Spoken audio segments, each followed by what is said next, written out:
The Great Alaska Shootout started out as one man's dream. He had cancer, and so I think he looked at the rest of life as being less than cancer.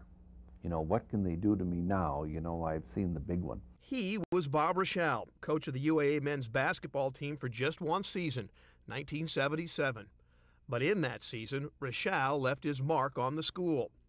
More than 30 years ago, Rochelle discovered a loophole in NCAA regulations, one that stated college basketball teams could play no more than 28 regular season games within the contiguous 48 states.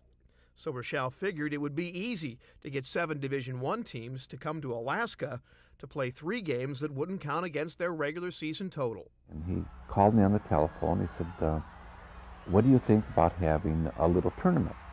Well, I thought this was going to be like with the Methodist hymnos and the Berean Bible Baptist group. See, I didn't realize what Bob thought was a little tournament. Rochelle invited and signed contracts with Indiana, North Carolina State, Louisville, Pepperdine, Texas A&M, Penn State, and Lamar for a tournament he called the Seawolf Classic and basketball TV analyst Billy Packard called the Shootout.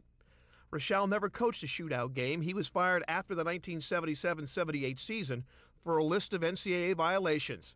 But his tournament, which began in the fall of 1978, has become his great legacy.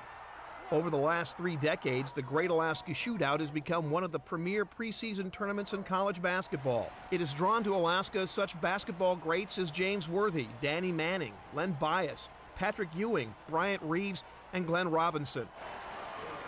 And coaches Bobby Knight, Dean Smith, Joe B. Hall, John Thompson, Mike Krzyzewski, and Rick Pitino.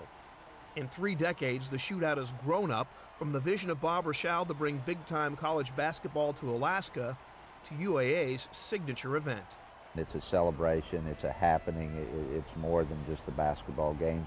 And somewhere, Bob Rochelle is smiling.